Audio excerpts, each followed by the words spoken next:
recording. Welcome everybody. My name is Wendy Fringer. I'm the Associate Director of Pre-College Programs, and this is the Lott Leadership for 12th graders essay application workshop. So we're going to talk tonight a little bit about your essays, about videos, hopefully give you a few pointers. We're not going to keep you as long as I'd love to keep you. I'm a composition instructor, or from way back at college. I'd keep you a whole semester, a whole year if I could, but we're only going to take about 30 minutes to talk about that stuff tonight. And then we will answer any other questions you may have about the electronic application, uploading your reference or uploading your essays or your videos, how to get your references done, all that kind of stuff. So that's what we're here to do tonight. All righty, I'm going to share my screen. I do want to say while I'm doing this, I am not the only pre-college staff member on the call tonight. You will also see that we're joined by Kathy Thompson. She is the marvelous person who answers all of your emails.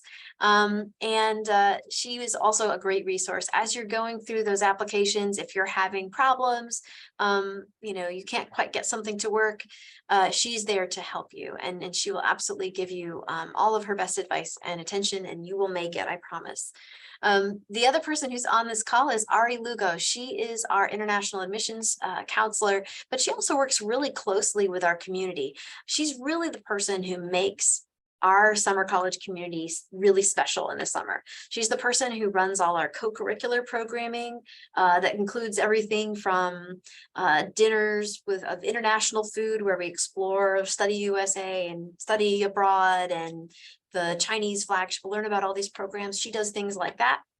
She also makes sure that we have fun, like we go to Memphis Redbirds games, or we have we've done like a swing party at night where we dance. So we learn how to swing dance. We do that. And we do some escape room stuff associated with that, like a Roaring 20s escape room. All of these things come from the mind of Ari Lugo, and she will make sure that you have a wonderful experience outside of class next summer if you join us. So they are also here to answer your questions on the call if you have them. I'm going to start just by saying that the Lott Leadership Summer Institute has been around for, 22 years, I think now. And it is part of a larger group of programs that we call Summer College. Summer College has a long tradition on this campus as well. And it's really a whole bunch of students who are high school students coming together to live together on campus for a full month and explore their passions in various areas. So that is one group of those students, but we also have students who are here to study Chinese or study Arabic, for example. We have students who are here to do research in labs on campus. We also have students who are here to explore the arts. Maybe they're in the music track or the theater track, or they're in the pre-law track. We have a lot of students at Summer College in the community. You will be part of that larger group while you're here with us. And I just always like to explain that to you, so you're not thinking, oh, I'll just be with these 20 people. You'll have close to 100 people that you're with. All right, so let me talk a little bit about the essay. The reason we started doing this workshop is we realized that students had a lot of questions about what exactly goes into an application essay. And we thought, well, this for many of you is a really good practice run at what your college admissions applications and your scholarship applications might be. So maybe we should take some time with this and turn this into a learning experience that has more dimension to it and gives you a little bit more insight into why you're writing these things. And believe me, next fall when you're writing these things, you're going to think, why am I writing these things? I have told this same story about 11 different ways. It is a lot, and we recognize it's a burden, but it really is an important part of an application process that is holistic, that looks not just at some numbers on a piece of paper, but really looks at the whole you. And that's what the application essay is really for. So let's talk about what is the point. When you sit down to write these, you're going to be doing this because you want to get into the program. We know that. That is the overarching purpose of writing this application essay. But when you write an application essay generally, as a writer, what is your purpose? What is it you're trying to accomplish in writing that essay? I'm opening this for questions. Anybody got any answers for me? What do you think? There's no wrong answers. I'm just curious what you think it's for. As a writer, what are you trying to accomplish?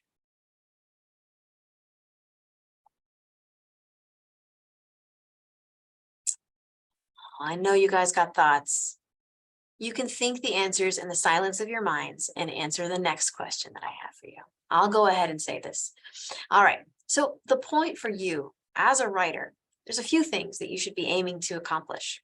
The first thing is you want to communicate something of what you value, right? So, I mean, anyone can write some boilerplate application essay that they think will please some person they imagine reading it. But that doesn't tell anyone anything about you and who you are. And believe me, when you sit on a committee, a scholarship committee, an application committee, whatever it is, you read tons of these things. And so you recognize boilerplate when you see it.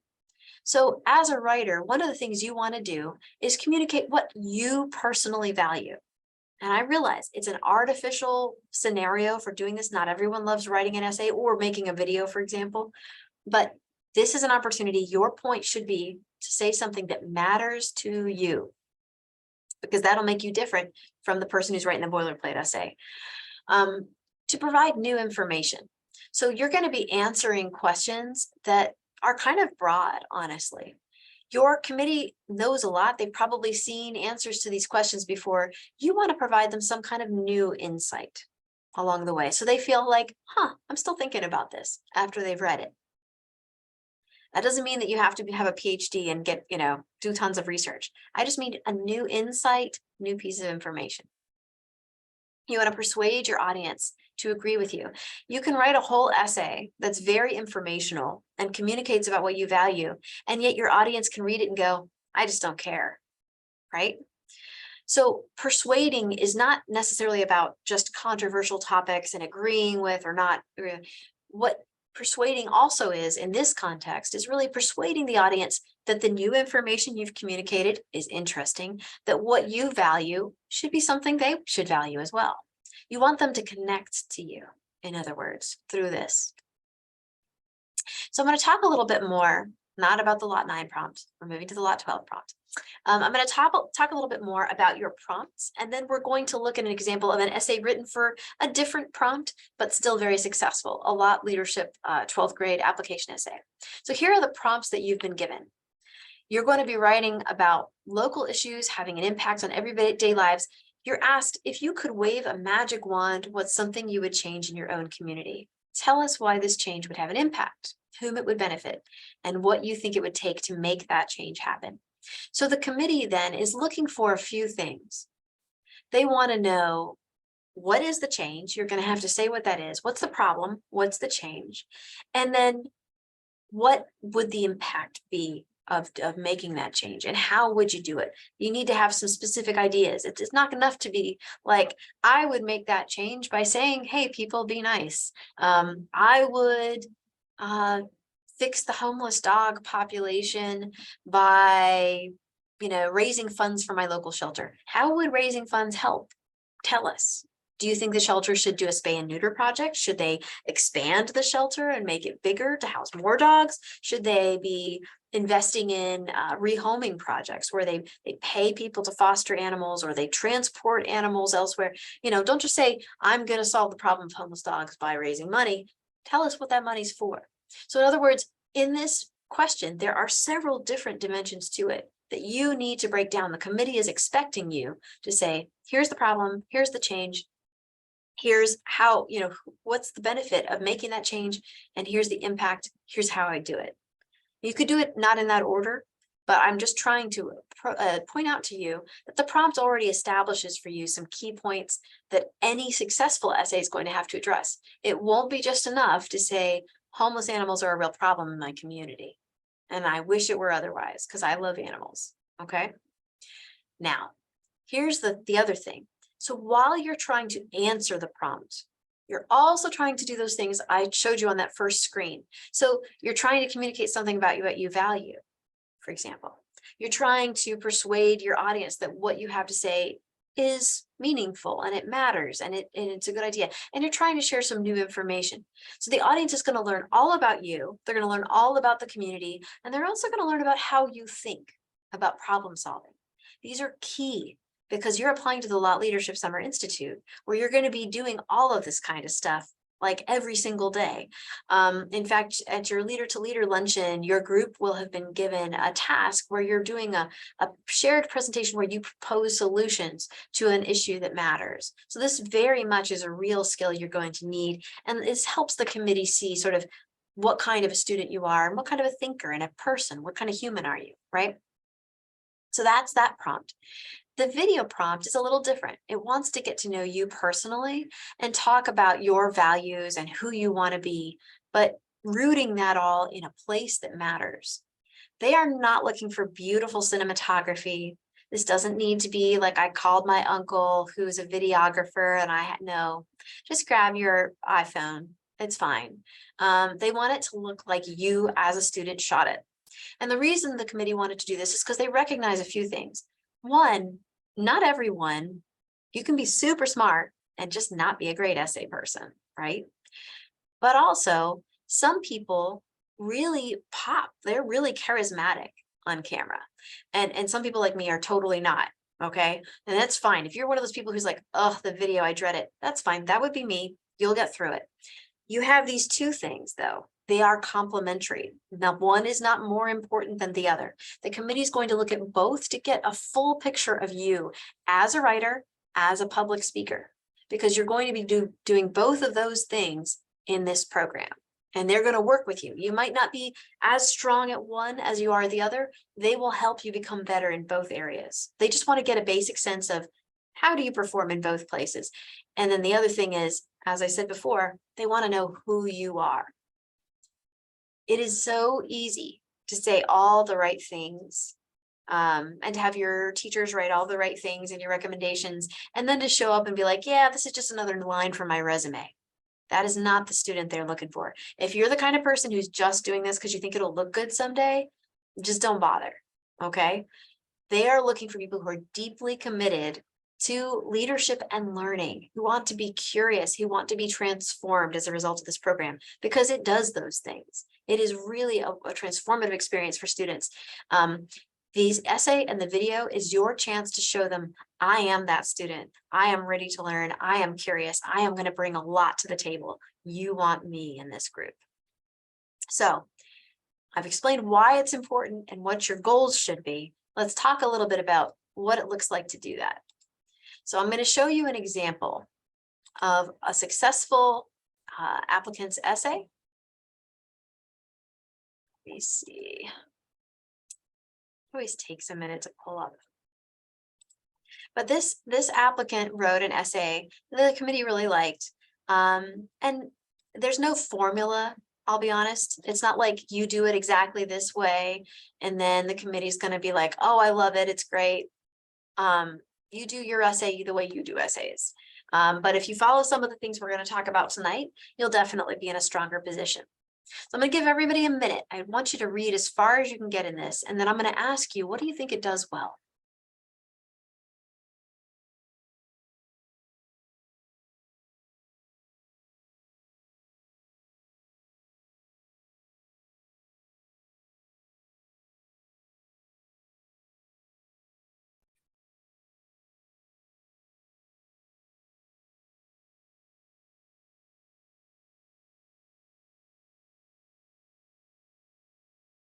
I'm going to scroll up just a little. Whoops, never mind, not gonna.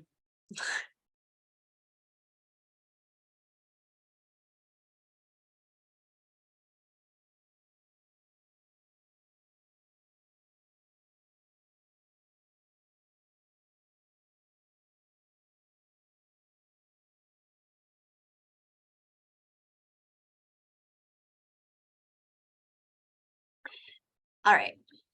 So I want to ask you guys, what do you notice about this that really works? What is successful in this essay?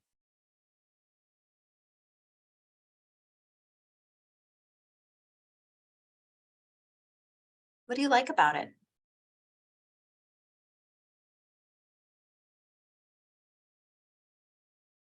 Now, I know, if I know something about Lott Leadership Institute students, it is that many of them are very extroverted. So I know I must have some extroverted students on this call. What is good here? It's very descriptive and it makes you feel like you are there in the room with the author.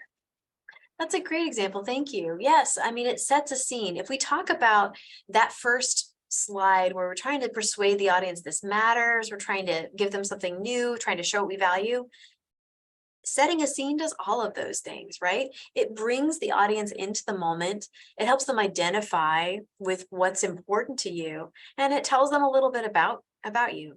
It's not that every good essay does this. In fact, in academic writing, very rarely do we do this. But in an essay like this, showing a little bit of personality, setting a scene can be a real asset. So that's a great, great thing to do.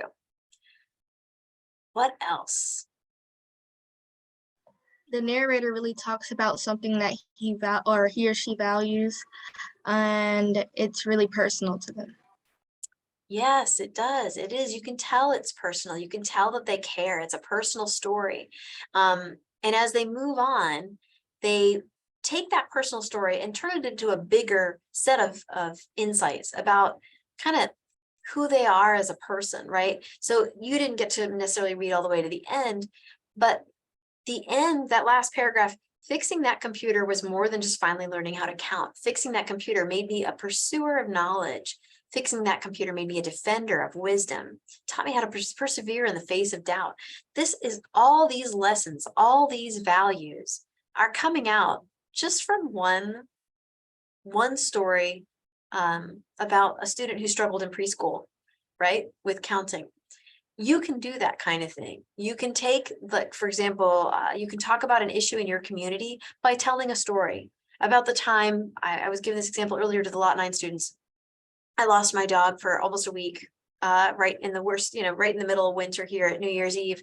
And it was terrible. But if I were writing an essay about my community, I could tell the story of what happened, how the community responded to me and all my requests for help, and random realtors calling me, and they're looking at the land and who owns this land. Here's how you contact that guy to find out if he found your dog. All kinds of people pulled together and were so kind to me.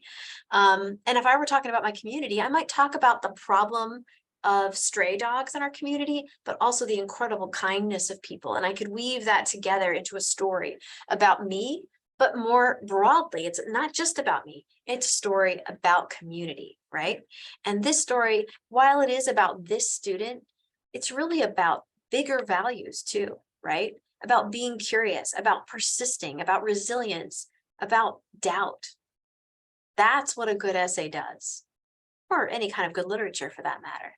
It takes something that maybe seems a little simple, but unpacks it and shows, here's what the real value of this is. And the way that this student accomplishes it, I'll just point out a couple things. You've got nice paragraphing here, right? Not all one long paragraph that the committee has to go, oh goodness, that's a lot to look at. The student also does things like highlight what she wants you to notice. After another day of crushing defeat, I came home to my grief-stricken mother, right? So we've capped off that piece. We know, okay, that was all about defeat. Now we can feel the essay is going to turn towards victory, right? Or something like that. We've got that marked. So she's told us a story, but she told us what the story meant too. And you definitely want to do that in an essay. You don't want to just leave the reader to decide what they think it means. You want to tell them, here's what that means. And then this nice thing, we've got the story of figuring out the numbers. By speaking these numbers into existence, I had pursued the impossible. So again, we get sort of a nice wrap up to that paragraph. Here's what I want you to understand as a reader. I want you to understand that I wasn't just fixing the computer. I was also doing something that had been beyond me before, right? So there, again, it's just signposting. What is significant? So a good essay then will, in some fashion, set the scene or attract the reader's interest, create a sense that there's something important that's going to be explored, and then in an organized fashion with good signposting, sentences that emphasize what matters and tell the reader, this is the conclusion I draw about this, that will reoccur throughout the essay. And then at the end, you'll have that nice clincher paragraph, which is the hardest to write. I hate doing it every single time myself. It's so hard, but they'll have some kind of a conclusion that brings it together and shows the reader, see, this is not just one story or one set of ideas. This is really about a bigger set of things. Leave the reader thinking about it, right? So they understand that you have passed insights onto them, not just, told them a story or shared some facts and figures about, I don't know, poverty in your community or something like that. All right, so we're going to go back into the presentation real quick and say, look at this and think a little bit more about how you do all this. So we've talked about what your purpose should be. We talked about what's an example of it when it works well. The first thing you need to do if you're going to do this successfully, and clearly that author did it, thought about who's my audience. So what do you think? Who's your audience for this essay you're going to write? You guys can chime in.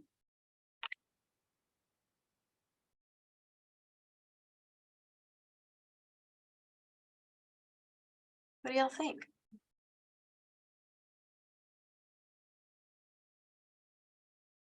You can guess. Who do you think is going to be sitting on this committee? You don't have to have names, just what kind of people are they? The admission counselor? Yeah, some kind of admissions counselors, right? Somebody who's responsible for actually letting y'all in. Good point. Great. So we got like admissions and university staff. Those are two kind of identity pieces we got there. Who else might be on there?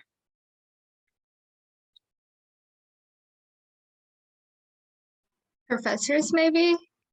You bet. If they're going to teach you, there's going to be professors on there because they want to know. They're the ones who are going to be working with these students, and they're the ones who are going to be interacting most closely with them. So they want to know, who are these people? Usually the committee will have one or two professors who represent the team, because we don't have the same people necessarily teach all summer. Good. The other people you can expect will be Lott Leadership Institute staff, right? So my office manages the admissions process, and we make sure you're safe at night and you have buses when you need them, and that when you go to DC, there's a hotel for you, all that kind of stuff. But the Lott Institute really provides the vision. They're the ones who decide what classes you're going to take. They're the ones who pick the teachers, or the professors, I should say. They're the ones who have this underlying ethic of what leadership means, that it drives this program, right? So they're definitely going to have somebody on the committee. So you know this. You know that it's not the same as reading an essay that, like, for example, when I read my students' essays and I have to grade them. That's different. I have to read them. I've got to grade them. I have that contract as a teacher. These folks are reading really to look for the people that they're interested in having in this cohort. They're reading with a different purpose in mind. And they're reading it differently than your teacher, who might go, oh, like Ari's been working so hard. They don't know that. They don't have that context for you. So things to know about them: they're smart. They don't need you to give them Merriam-Webster dictionary definitions. They know all the words, okay?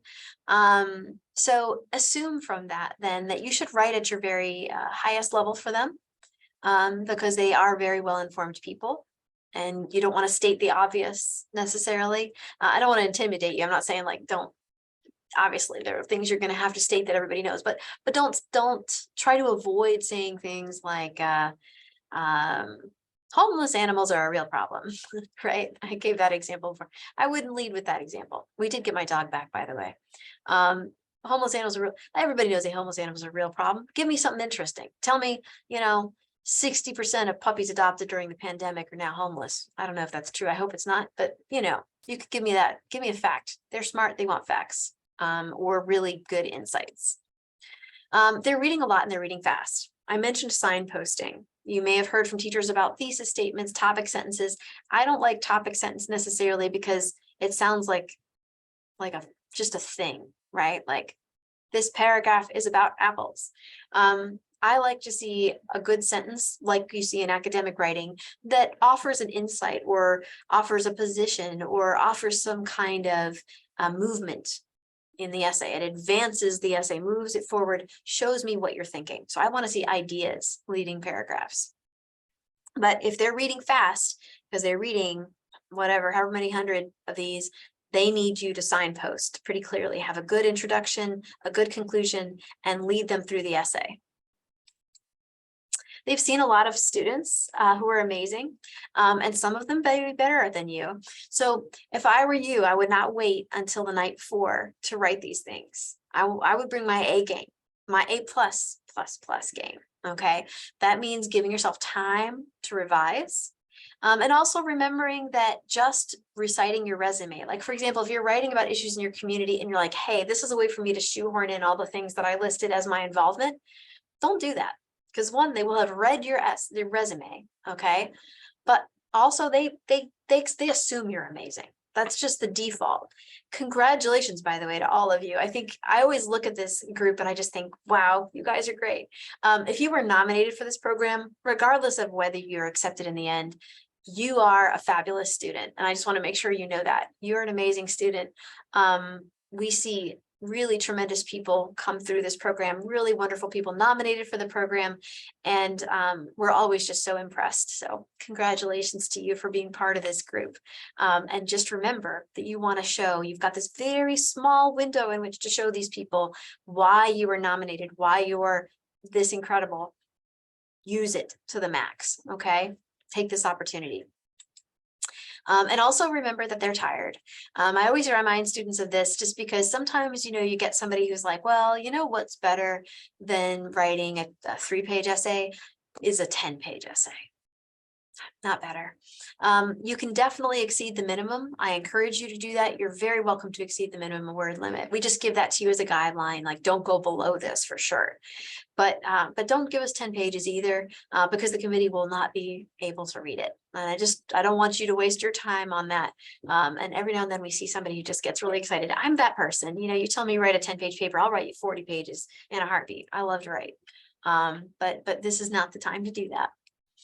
Okay. What goes in an application essay? All right. And this is all good advice, again, for when you apply to colleges and scholarships as well. The things that you're going to decide are going to be kind of filtered through these lenses.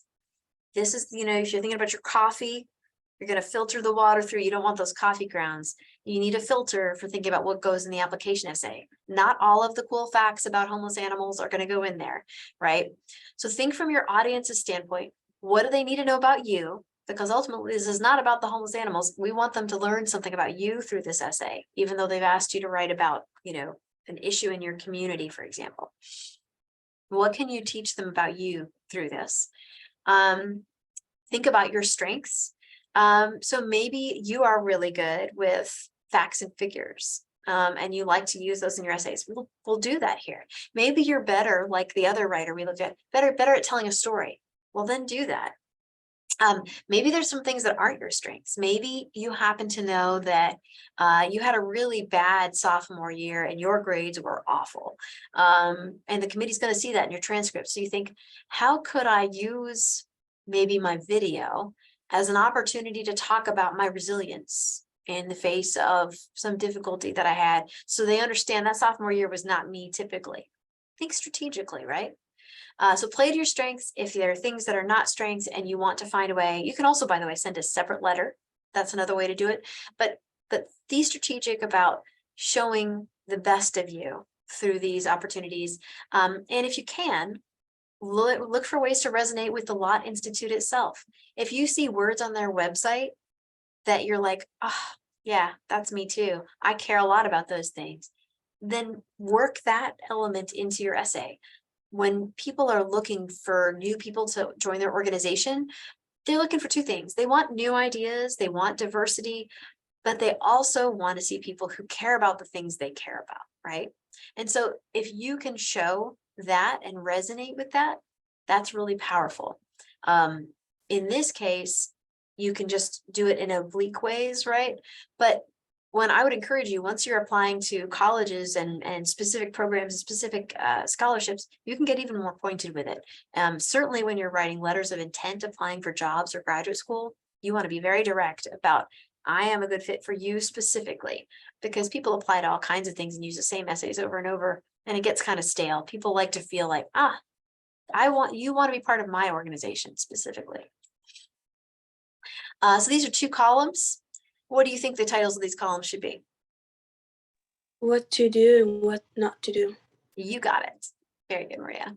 So I put these here just as a reminder. We've alluded to some of these points already, but I'm not going to repeat them. But I just want to make sure you are thinking again about how to use those spaces of the essay and the video as well as you possibly can. In the what to do column, it says highlight you. That's because sometimes we'll see essays where people talk about an inspirational figure, like maybe their grandmother, and you leave the essay and you go, wow, I mean, that grandmother's cool. I wish she could be in the Lott Leadership program, but I really don't know anything about this student.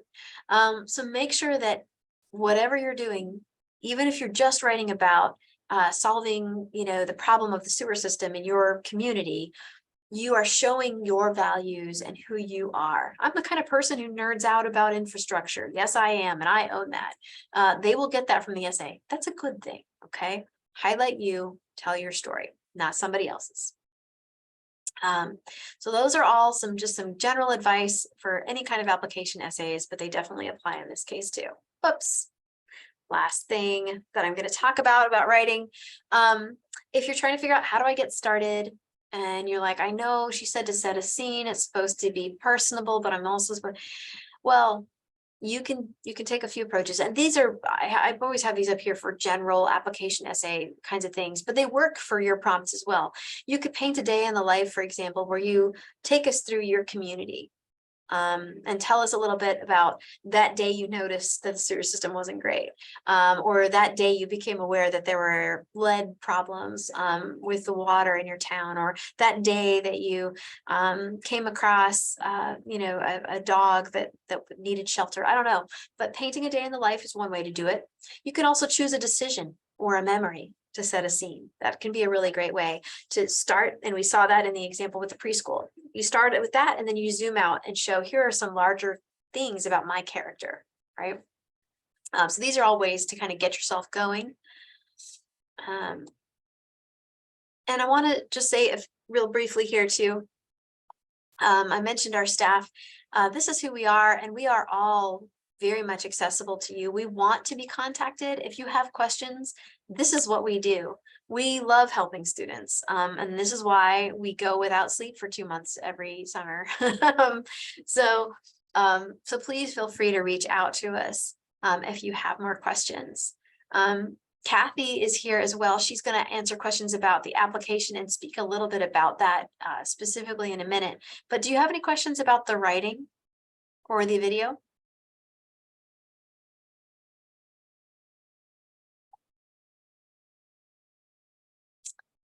Not seeing any. You can also ask questions if you'd like about the residential piece of the program, because Ari and I can answer those. Can you talk about like when you like live in a certain, like for instance, if you live in Nashville, and what would you change in your community, and how'd that impact you? Yes. So did you say you live in Nashville? Yes, ma'am. Yeah, so talking about, there's so many things you can talk about with Nashville. And that could be a challenge, right? Because you have so many options. But yes, absolutely pick something specific to Nashville. And I would pick just one issue. It could even be your neighborhood. It doesn't have to be, too big. I've seen some students write really big kind of national issue things like gun control or that kind of stuff. And then I've seen some go super narrow and say, here is a problem in my community. I give the example of wastewater. We don't manage wastewater well, and it's a real problem in my tiny little town. So you can go real narrow. You can, take it the way you want to. Does that answer your question, Maria? Yes, ma'am. And also I have another question. Do you have to like cite the sources? Do you have to like pick sources and plagiarism and stuff like that? Yes, please. Oh boy, I love it. Your teachers are doing a great job. Yes, so if you are using sources in your thing, you can. Obviously, you saw an example of someone who did not, but if you are using sources, please do cite them. I guarantee you the committee will not be grading you on how accurate your citation style is. I'm probably the only person on the committee. Well, no, there's 2 of us that would actually really care about that. But yeah, don't worry about it. Just do some form of citation. Any format is fine. Okay, great. Thank you. You're welcome. Other questions?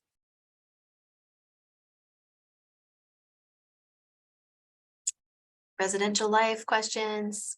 Does it need a title? I like to see titles. You don't have to, the committee will certainly not fault you, but I think a title is a nice way of introducing yourself. And again, signposting, right? What's important, and kind of creates a little bit of interest. So I would encourage you to do that. Good questions. Anything else? You want it in like MLA format or anything, or do you not care about the font or types? MLA or APA or your best approximation of one of those is fine. But please use like a regular font. I think Times New Roman and Calibri 11, those are both good. If you're using some kind of weird Courier New, Comic Sans, like their eyeballs will fall out. So please don't do that. If I have an issue in my community that I see like affects the community but doesn't affect me personally, would you suggest still writing about that or Sure. fine? Yep.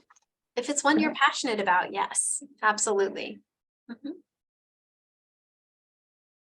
Good questions. Anything else? Or you can certainly drop a message in the chat if you want to. If you don't want to speak.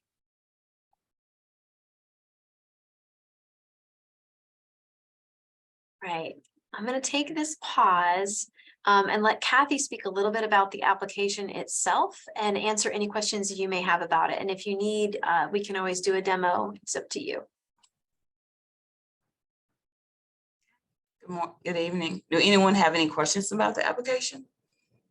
Any concerns? Yes, I have one question. Okay. When you're supposed to upload the medical forms and not the transcript, but like the course schedule and the school approval, will that be on the application itself, or will that be something separate after the application? Well, it's embedded in the application. You don't have to submit your medical forms yet. You can wait till you're like, if you're selected, you can submit right after you're selected. It's not required at this time, but the course approval form is right on when you first log in, when it says documents, you just download it.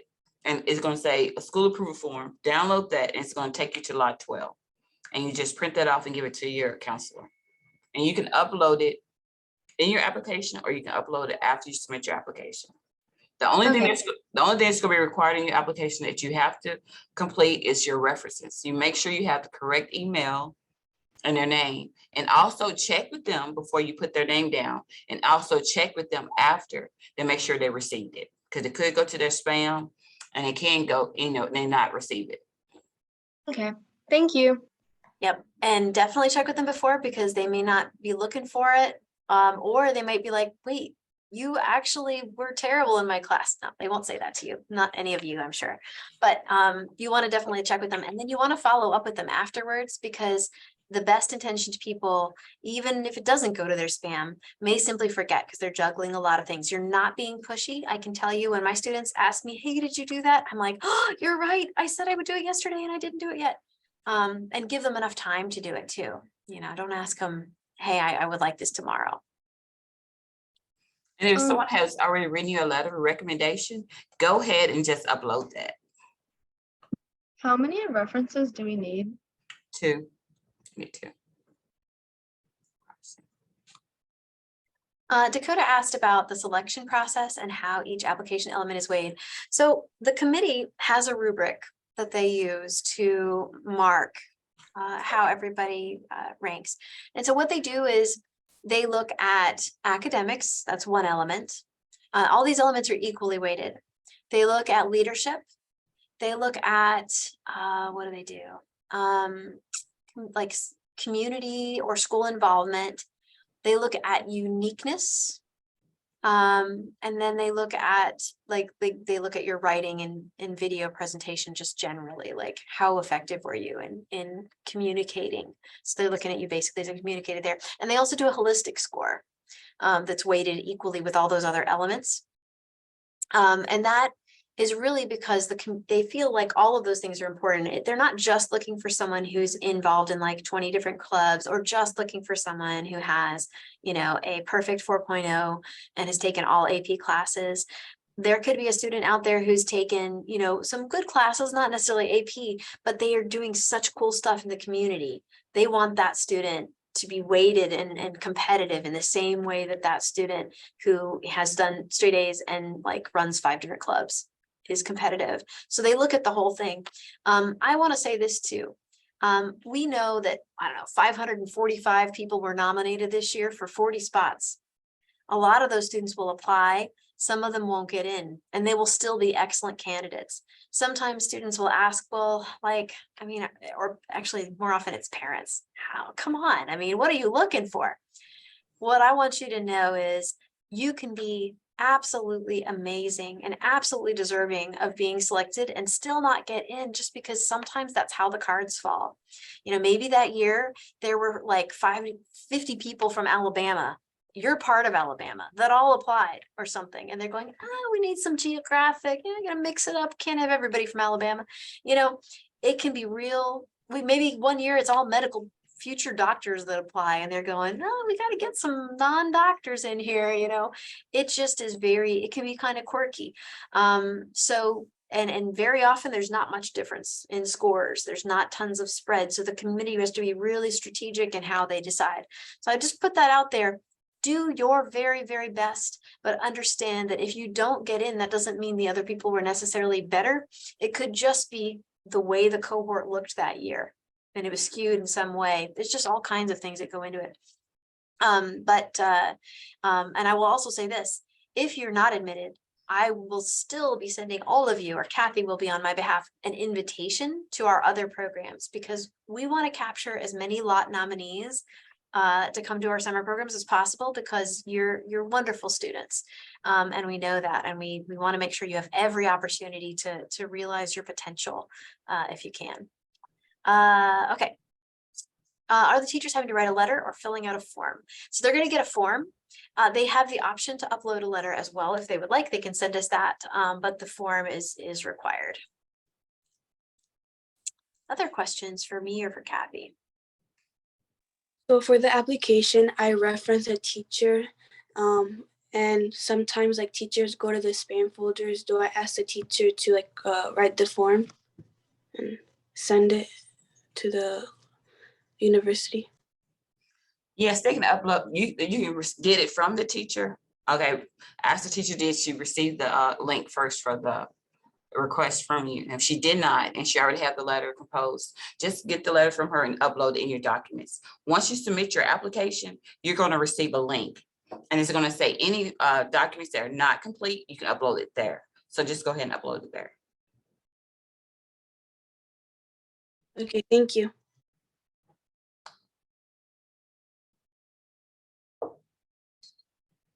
Any other questions for us? Are the references limited to just teachers, or can it be other adults who have impacted your life, like maybe coaches or employers or just other mentors? Or is it just teachers? Charlie, those are great. Those are all wonderful categories. Coaches, mentors, you know, pastors, anybody like that can do it. The only person I would say you don't want to ask, don't ask your uncle. Don't ask your mom's best friend who is really just going like, he's a good kid. I remember when he was in diapers, he's always been nice. Like, you know, that's not going to do you any good. But those categories Charlie just named, those are the kind of people that would absolutely be wonderful references. Any other questions?